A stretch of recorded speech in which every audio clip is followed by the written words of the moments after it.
3 drivers are going to be participating in this one, but only the top spot will allow you to enter the finals. It's an interesting lineup we have this round. Let me walk you through it. Jake's back on form in pole position with a 131.0. He may want to cut that time down in the race to be a little bit safer. Josh comes in P2, and Devin is in P3 with a 132. Jake's in a strong position, and he certainly has the best chance of moving on to the final. He's going to lead the way here with a 2-second gap in qualifying. He cuts the beam and the race is underway. Josh immediately moves onto the racing line to defend from Devin. Devin has a look off the inside instead. Looks like it's going to be quiet into turn 1. No big moments there. But Josh did hold his inside line a little bit too much. Jake and Devin get a much better exit. Jake's already formed a 1-second gap. A rough start for Josh. He's already at the back before turn 2. Going into technically 3. I don't think he's going to be close enough to make a move, but he's going to gain a little bit of time in the braking zone. Will he make it back up in the exit? No, he's going to go wide. He's going to lose it as well. Josh is out. That might be game over for Josh. He had such a strong performance in his first elimination race. But when he spun out, when he got stuck, he got given a rerun.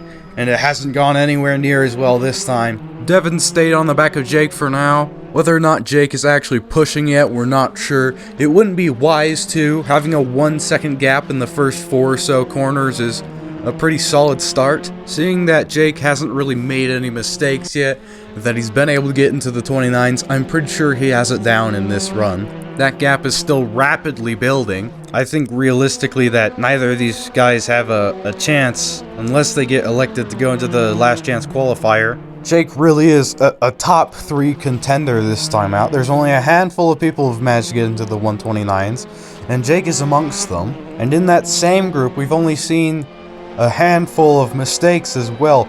Cooper made a couple of big spins, but other than that, it's been fairly clean from all of our top runners.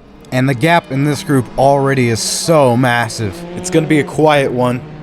So we'll just take a look at some lap times for now. Since that was just the first lap, they have that rolling start. They weren't going full speed, obviously. Devin's is a 137, which isn't the fastest formation start lap we've seen so far, considering Jake has done a 134. Yeah, that's just such a massive gap to build in the time of 1 lap. Even if Jake makes a really big mistake, he's just going to fly past Devin, because look at the time difference. It really is spot on in every corner right now. It's looking like a perfect lap time for Jake. He's studied this car and this track, and he's practiced a lot for this one.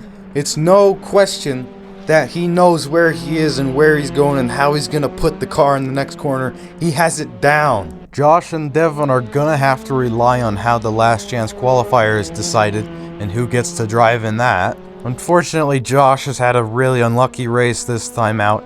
He's just under 8 seconds behind now, and there's just been another yellow for Josh as well.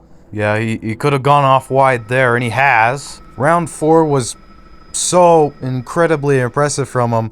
He held the lead against Jason Paulson, Cooper, and Jackson. He showed a lot of good defensive techniques, a lot of promise, and a lot of determination as well. It was incredibly aggressive defending from him in that race. Unfortunately, all that just fell away where it was really bad to have that happen. Devin's at least been fairly consistent in this round. We haven't seen any big slides, any big mistakes. He's definitely down on the pace compared to Jake, but at least he can keep the car on the track fairly well, it would seem. I believe this is his first tournament, and it's been pretty promising seeing him. He's performed fairly well. It's an undeniable thing. Jake might have gone wide in a corner or two because his last lap time wasn't validated. Still sitting at a 134. Not that that is necessarily important right now. It is about keeping the car on the track, and he's lost it. He's oversteered on the exit of turn 4, and he's into the Armco. Devin's gonna be close enough, and he takes the lead for now. Jake's gonna have to find reverse, and that's gonna cost a lot of time. Does he have the pace to catch back up? He's lost almost 10 seconds in that one. His tournament so far has just been so perfect, but in the last possible second, where you absolutely cannot make a mistake is when it happens. He has to take P1 in order to go to the final. He's not sure if you're going to move on to the last chance qualifier in this one.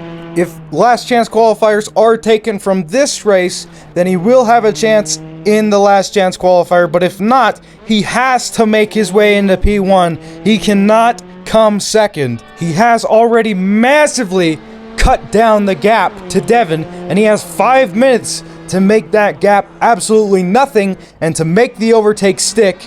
It would seem that he absolutely has the pace, but will he have time to make the move and to make the overtake on Devin? The gap is now only 4.7 seconds from when it was around 10 when he spun.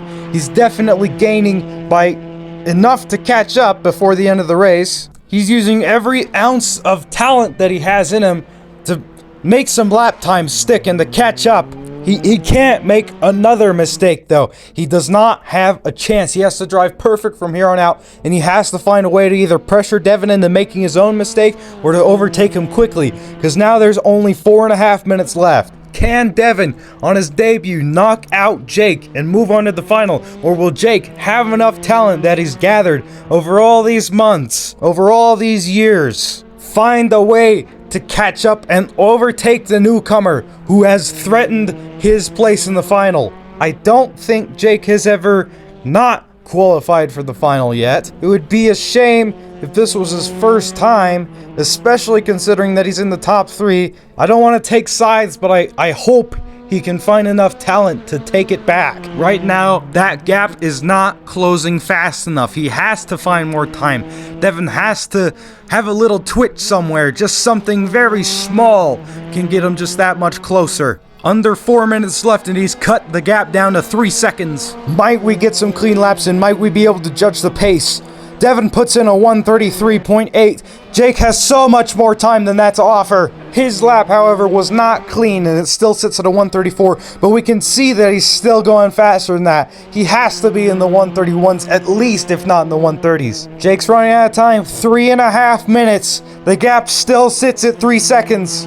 It really is a race against the clock now. Jake is rapidly recovering time, but is it fast enough? Is it enough for him to secure his spot in the final again? It's getting hard to tell. That gap seems to be shrinking at a slowed pace. Devin knows Jake is coming, and he knows he's going to be behind him by the end of the race. He either has to pick up the pace or he has to try his defensive skills. I think he'd rather just not have to deal with Jake at all. I think what he's trying to do is he's definitely just trying to pick up pace. I think he is under pressure.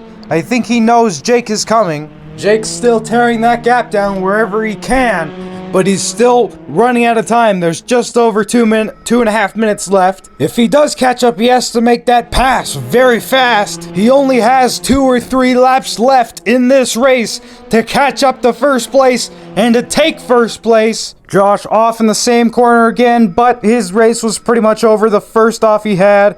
It's going to be a slow recovery. It's an unfortunate end to this tournament for Josh, but these two aren't quite done yet. Look at the gap now. It's quite small. The 2 cars are now clearly visible in the same frame. This might be the lap that Jake has to take in order to make a move on Devin. He managed to put his last lap together. That was a 1:30.7. That just shows how much more pace. That's around 3 seconds faster a lap. There's now less than half a second between them. Jake might get a run on him. The gap is shrinking. Will there be a move into turn technically 3? I don't think so. He's too far back. He's going to play it patient, but he's going to gain a lot of time in that braking zone. Devin looks like he might have gotten the jump on the exit, though. He's pulling away a little bit, coming out of turn technically 3. Jake stays with him, though. He's not willing to give it up. There won't be a move into turn 4 either. He's simply too far back to do anything yet. But will there be in the corner following? We'll have to look at his exit through here. It looks strong, but yeah, it's very strong. He's got to run there. He's closing it fast, but I don't think it's going to be fast enough to do anything in turn 5. Maybe if he gets a good run through turn 5, he can do something about 6. He's got 2 more laps to stay on the attack. Can Devin hold him off for that long with him being around 3 seconds faster a lap? I think that's too tall in order for Devin. I don't think that's going to work. Will there be something in the penultimate corner? They're very close, but I think Jake is comfortable being patient still. That might be wise to wait until turn 1 or technically 3 to try a dive to the inside, but there might be something on the final corner. There won't be. It's a little bit too much sausage curb on the inside, but they're super close going into turn 1. This might be where it happens. Jake seems to think so. He's gonna peek to the inside a little bit. He's gonna brake late, and he's gonna take it back, but it's too deep from Jake. Devin gets back around. Jake has to rejoin the track. He loses a little bit of time on the exit. Luckily, it's just runoff area there. There's no gravel, there's no sand, so he won't have lost any time, or not too much at least. He's now half a second back. It was a risky move, a little bit too optimistic, but it's something that he has to start doing now. This is the final lap. He'll have to make it here. Devin gets a stronger exit out of technically 3 again, but Jake has to slipstream. He's going to start reeling him back in going into turn 4. He looks to the outside, but Devin will defend from that. It won't be anything there except maybe being late on the brakes and making a little bit of time. Super close, almost touching the back of him. About as close as you could get through there and through here as well. Jake looks to the inside and he's gonna go for it, but Devin cuts him off. He gets back on the brakes, but then he goes for it once more after Devin loses a little bit of time mid-corner and takes it back. Jake's now back in the lead, but he's going wide through here. He's gone too wide. Devin's into the side of him, and Jake is spun off into the gravel. He was too off through turn 5 and turn 6. He tried to come back on, but Devin was in his way. Devin will move on to the final, and Jake will be eliminated. That is absolutely unbelievable. But luckily for Devin, he's able to hold him back, and on his debut run, he will be making it into the final after eliminating Jake in the final elimination race. What a drive. But sadly, I think Jake is going to be absolutely gutted after that. He had it, but he lost it at the last possible second. Tried to gather it back up, and it was wrong place, wrong time for the both of them. That's certainly not the result that we expected heading into this. But crazy things happen in motorsports. You can never really be so sure of what's about to happen in your next race. Jake takes the fastest lap, but it won't mean anything. 2 more races to go after this one's over. The last chance qualifier, and then the final. We'll have to see who comes out on top, because like this race showed, you never really know for sure.